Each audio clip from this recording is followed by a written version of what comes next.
This is that bread which came down from heaven. Not as your fathers did eat manna in the wilderness and are dead. He that eateth of this bread shall live forever. Magandang araw po sa ating lahat. Ako po si Brother Abonato. At ngayong episode ay dadalhin ko kayo sa isang napakagandang bahagi ng banal na kasulatan. Doktrina at mga tipan, Kabanata 88, na tinatawag din ni Joseph Smith na dahon ng olibo. Isang simbolo ng kapayapaan na ibinigay mismo ng Panginoon sa gitna ng babala ng digmaan. Ilang araw matapos masabi ng Panginoon na ang digmaan ay bubuhos sa lahat ng bansa, na ating mababasa sa Doktrina at mga Tipan, section 87 verse 2. Nagbigay siya ng isang mensahe na punong-puno ng pag-asa, ilaw at katahimikan. Ngayong pakinggan natin ang kanyang mga salita. Sana ay madama mo rin ang alok na ito, ang kapayapaan na hindi kayang ibigay ng mundo. Sa Doktrina at mga Tipan, section 88, verses 3 hanggang 4, sinabi dito, "At ito ay isang pangako sa iyo, na ikaw ay tatanggap ng kapahingahan mula sa iyong mga pagsisikap at ng kapayapaan sa iyong mga kaluluwa." Isipin mo, hindi lang pansamantalang ginhawa, kundi kapahingahan at kapayapaan mismo sa ating kaluluwa. Ibig sabihin, kahit nasa gitna ka ng problema, pwede ka pa rin magkaroon ng tahimik na puso. Ang kapayapaan na ito ay hindi nangangahulugang wala ng unos, kundi matatag ka sa gitna ng unos.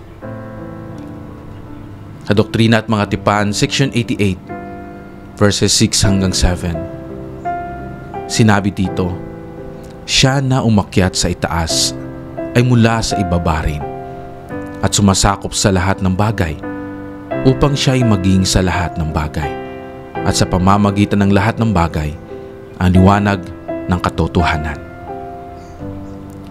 Sa ating kapayapaan ay nakaugat sa katotohanang si Jesucristo ang sakop ng lahat, mula sa pinakamaliit na detalye ng ating buhay hanggang sa pinakamalaking pangyayari ng mundo. Wala siyang hindi alam at wala siyang hindi kayang abutin. Sa Doktrina at mga Tipan, section 88, verse 63, sinabi dito, "Magsilapit kayo sa akin at ako'y lalapit sa inyo. Hanapin ako ng mas masigasig at matatagpuan ninyo ako." Kapag tayo'y lumapit sa Kanya sa pamamagitan ng panalangin, pagbabasa ng banal na kasulatan at pagsunod sa Kanyang mga utos, Siya mismo ang lalapit sa atin. Hindi lang Siya basta maghihintay. Kikilos Siya, dadama tayo ng Kanyang presensya at mararanasan natin ang Kanyang kapayapaan. Sa Doktrina at mga Tipan, section 88, verses 119, sinabi dito, "Ayusin ninyo ang inyong mga tahanan. Ayusin ninyo ang lahat ng bagay sa kagandahang asal at kaayusan." Ang kapayapaan ay nagsisimula sa ating sariling tahanan at puso. Kung magulo ang ating paligid, sa relasyon, sa bahay, sa ating isipan, mas mahirap maranasan ang kapayapaan ng Panginoon. Kaya hinihikayat tayo na ayusin muna ang ating puso at tahanan. Mga kapatid, alam ko na ang kapayapaan na inaalok ni Jesucristo ay totoo. Hindi ito kapayapaang dulot ng pera, posisyon o kasikatan. Ito ay kapayapaang lumalampas sa lahat ng pangunawa. Kapayapaang kayang umapaw kahit sa gitna ng luha. Naranasan ko ito sa aking sariling bahay at nakita ko ito sa buhay ng mga taong nagtitiwala sa Kanya.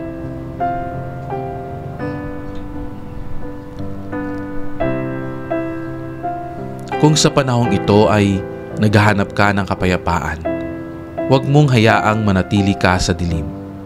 Lumapit ka sa Kanya, hanapin siya sa panalangin, sa pagbabasa ng banal na kasulatan at sa pagsamba.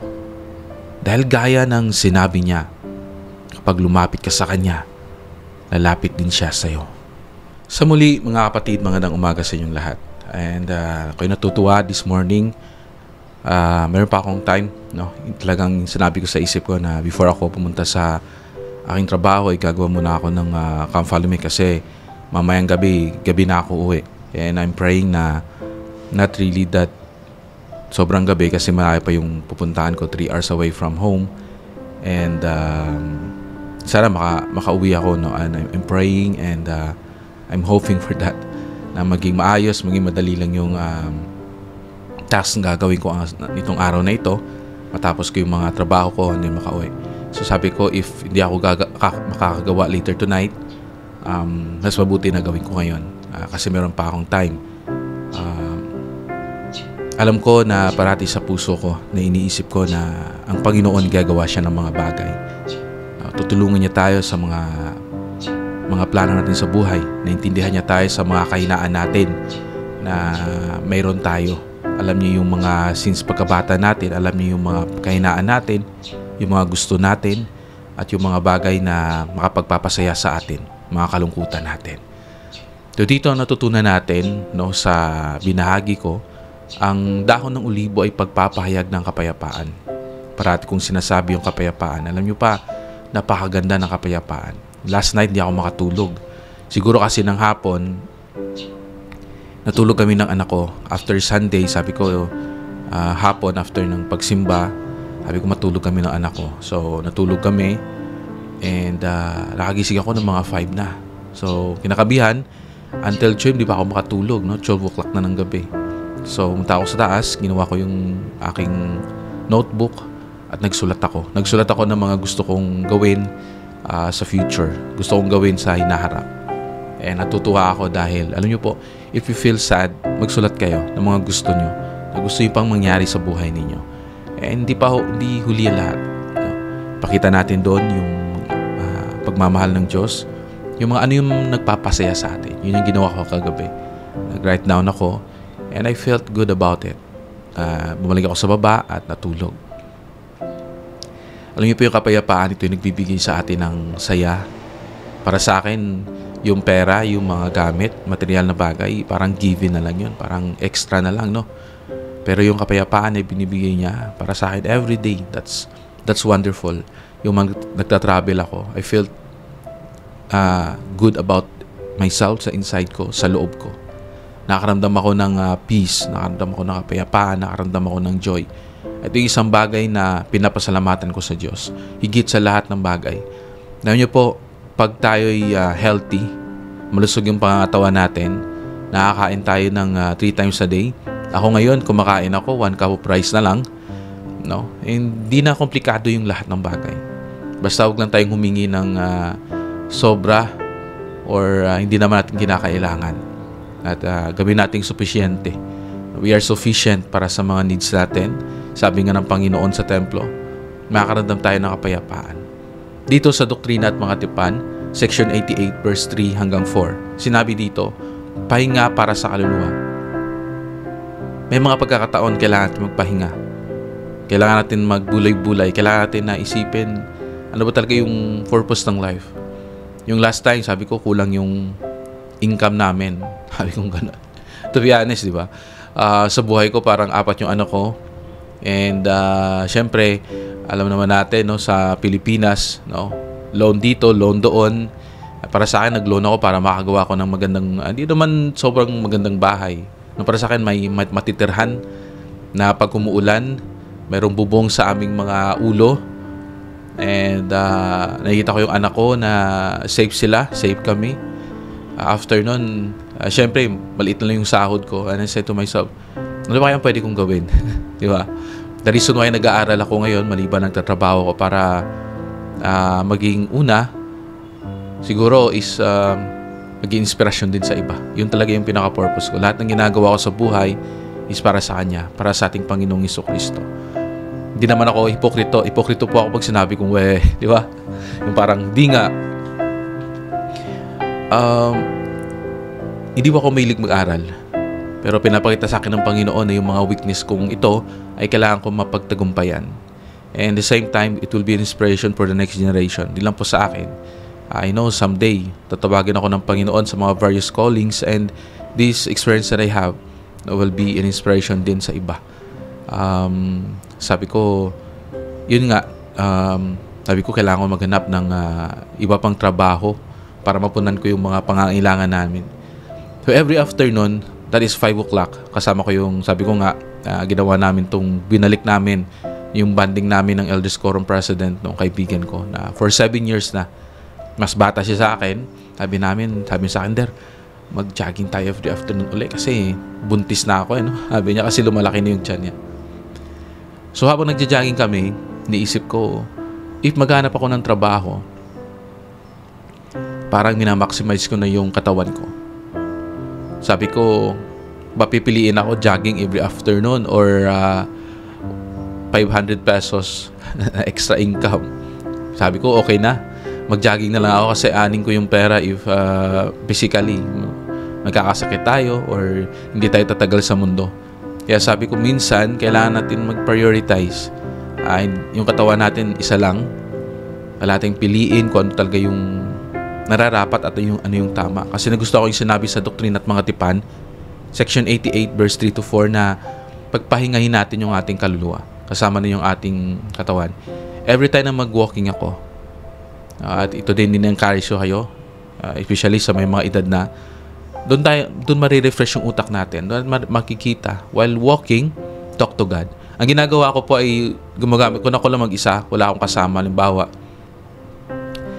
hindi nakapag-jogging yung kasama ko, gumagamit ako ng face mask. Kasi kinakausap ko yung Diyos. Habang naglalakad ako, sinasabi ko sa Kanya yung mga gusto kong gawin sa buhay. Pangit naman po na makita ng iba, bakit kinakausap niya yung sarili niya, di po ba? Hindi lahat nakakaintindi. So what I did, I wear a face mask para na ako mismo magkakaroon akong kapahingahan. Doon ako nagkakaroon ng peace sa aking kaluluwa when I'm talking to God sa pag-walking. Nag-walking ako simula ng 5 hanggang 6:30. Kasi hanggang 7 close na yung yung Memorial Park dito sa amin. Sabi ko nga but okay naman kasi pag 7, before 6, before 7, dito na ako sa bahay. Makakasama ko yung pamilya ko sa dinner. So sabi ko, how grateful yung Panginoon, ako sa Panginoon na binibigyan niya ako ng time, na makapag-isip ba na ang buhay napakasimple lang. Ay hindi komplikado. Sabi nga sa Doctrine at Mga Tipan, section 88, the same chapter pa rin, verses 6 hanggang 7, sinabi dito, si Kristo sa lahat ng bagay. Pagkita natin, if isipin natin yung ating Panginoon sa lahat ng bagay, magkakaroon tayo ng direksyon, di tayo mahihiya. Makita natin yung mga bawat decisions natin. Ito ba'y naka-align para sa plano niya sa akin? Ito ba'y hindi nakaka-align? So, doon pa lang sa bawat desisyon natin, nire-reshape ng Panginoon yung buhay natin. Dinadala niya tayo sa doon saan tayo magiging masaya. Hindi lang yung kasiyahan na panandalian lamang. Alam niyo po mga kapatid, ako po'y naniniwala talaga na tayo mismo yung gumagawa ng kapayapaan natin o tayo mismo yung gumagawa na maging mahirap ito.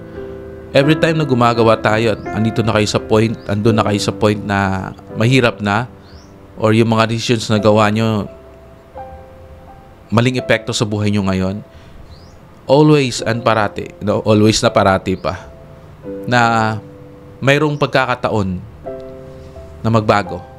Kasi yung past, ang ginawa natin kahapon, hindi na yung maka-apekto sa atin ngayon if hayaan natin yung Panginoon na baguhin tayo. Ifayaan natin yung Panginoon na magbigay ng solusyon sa buhay natin.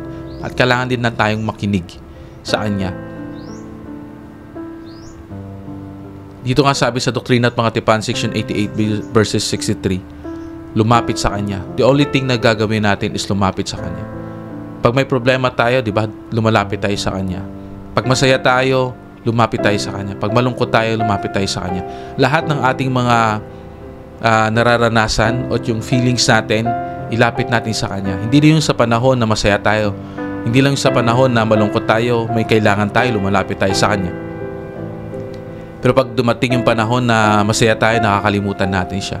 Napakahalaga po sa buhay natin na magpasalamat. Ano mo yung achievement natin, ibigay natin sa Kanya. Magpasalamat tayo.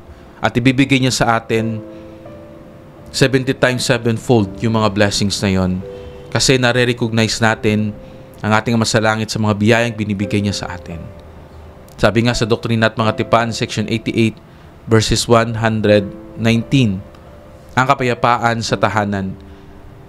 Para sa akin yung tahanan, pinakamalagang parte ng buhay ko. Isa sa mahalagang parte ng buhay ko. Dahil dito tayo nakatira eh. Sa tahanan natin, doon nagsisimula ang lahat. Mga anak natin lumalaki sa tahanan.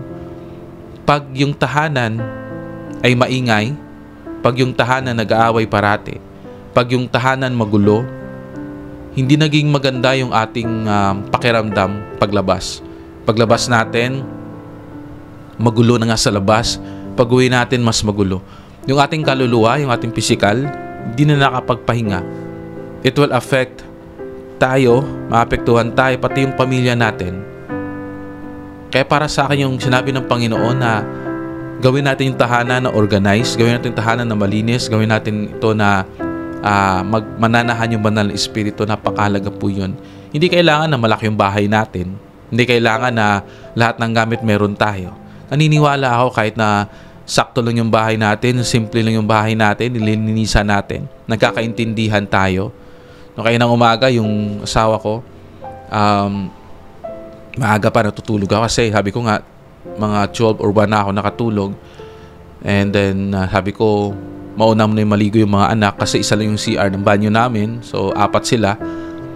Sabi ko, at 7, makakagising ako nito. Kasi, hindi naman ako pupunta sa school. Pupunta ako sa yung tawag doon, yung ngayon nag-aaral ako, pupunta ako sa school kung saan ako nag-aaral, and then magkakaroon ako doon ng oral defense, no.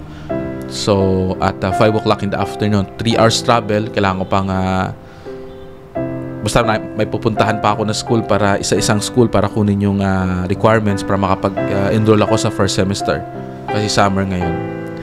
No, so tana ba tayo? Ayun. So, umaga, yung asawa ko is parang kasi yung mga anak pag nanay yung nagsasalita parang they just wala lang, di ba? Pinapasok sa kabilang tenga, labas sa kabilang tenga. So, andun na yung tricycle naghihintay sa kanila kasi meron silang sundo. And then, yung dalawang anak ko, yung pangatlong anak ko, tapos na, nag-aantay na lang sa kanila. Yung panganay at pangalawa, kasi yung panganay lalaki, yung pangalawang babae, yung panganay ko is grade 7. Tapos yung pangalawa is grade 5. Yung parang kumakain silang tagal. So yung asawa ko nagagalit, no? Tumataas yung boses. And then sabi ko sa asawa ko, maingay, sabi ko sa kanya. Tama na yan. Hindi maganda, hindi tayo nakakapag-relax sa bahay. Even though sometimes nagiging parang wala lang, just kinokorek natin yung mga anak natin, pero pagkadalasan na ginagawa natin yan, mas lumalala. So it's better na tayo mga tatay ay punan din natin na i-correct yung ating mga asawa or yung mga asawa sa kanilang mga asawang lalaki and vice versa. Kasi hindi maganda yung magsisigawan, may sigawan, even though na hindi naman intention lang natin is sawayin yung mga anak natin, pero hindi din maganda. Mas maganda sa mahinahon na pamamaraan. Minsan, di tayo perfecto, nadadala tayo sa ating mga emotion. Pero maganda po na gawin natin yung tahanan natin na mas maayos, may kapayapaan at tahimik para manahan po yung banal na espiritu. Kasi kahit na gaano kagulo sa labas, mga impormasyon na kukuha natin, pag-uwi natin sa bahay, makaramdam tayo ng kapayapaan. Mararamdaman natin yung sigla. Makapag-recharge tayo pag-uwi natin sa bahay pag malinis, di po ba? Pag mayroong tahimik, no? Hindi naman sobrang tahimik kasi may mga anak. Pero di ba nakokontrol? Unlike na pag-uwi mo sa bahay, discharge ka na nga sa labas, pag-uwi mo sa bahay, mas discharge ka pa rin. At imaginin mo, pag next day, ganun pa rin yun. Di ba? At the next day. So, sooner or later, makaramdam tayo ng tawag doon yung parang madi-drain tayo. Sa araw-araw, anyayahan natin ang banal na espiritu. Napakahalaga po. And sa ating isip, ating pananalita, ating gawa. No, mahalaga yung banal na espiritu kasi ito yung magpaparemind sa atin. Ito din yung mga magandang feelings na maramdaman natin. Ito napaka-importante na sundin natin yung mga kagustuhan ng banal na espiritu. No, maganda na manahan siya sa puso natin, maganda na manahan siya sa bahay natin, kung saan man tayo pumunta. Magbibigay siya ng ang tawag doon, discernment. Diba? Pag may mga hindi magandang mangyayari, if we feel na tutulungan tayo, yung mga kinakausap natin, mas easy na lang sa kanila, madali natin silang patawanin, makuha yung atensyon nila, makuha yung tiwala nila. Kasi dahil yun sa pagsama sa atin ng banal na espiritu. Ang pag-asa, magtiwala sa tagapagligtas. And all of these things, no, kailangan nating magtiwala sa ating tagapagligtas. Na lahat ng bagay ay may solusyon. Just, sabi ko nga sa sarili ko, relax ka lang and isipin mo na may Diyos. Ayusin niyo yung daan na pupuntahan mo. Magiging okay ka, magiging relax ka, magiging masaya ka, magkakaroon ka ng peace of mind. And lahat ng mga gagawin mong task ngayon, magiging madali na lang yan. Because God will intervene your life. At ganun din po gusto kong sabihin sa inyo, yung ating Panginoon, i-intervene niya yung life ninyo. Tutulungan niya kayo sa mga gagawin ninyo, sa mga plano niyo po sa buhay. Gagawin niya na maging masaya at maging magaan yan. Naniniwala ako, nagpapatotoo ako sa ganyang bagay. Alam ko na kapag ginawa natin na unahin yung Diyos araw-araw sa buhay natin, uunahin din tayo ng Diyos. Makikita natin yung pagbabago, yung pagpapala na dahan-dahan, hindi biglaan. Pero makita natin yung change sa buhay natin. Makita natin yung progression sa buhay natin. At magtiwala po tayo sa Panginoon. Lahat ng tao hindi po sila perfecto. Nagkakamali po sila at may mga kahinaan. Kailangan po natin na yung kapit natin sa ating Diyos. Malakas dapat yung kapit natin. At sa mga kahinaan natin, panalangin natin. Natulungan tayo sa mga unbelief natin, sa mga mahihinang faith natin, if nag-wave yung faith natin. Tulungan tayo na puno tayo ng pagmamahal, puno tayo ng pag-asa, no? Puno tayo ng kapayapaan at mananahan sa ating yung banal na espiritu. Ako po si Brother Abonado. Ito ang paanyaya ko sa inyo. Piliin ang kapayapaan na inaalok ni Jesucristo. Dahil ito ang kapayapaang tatagal magpakailanman.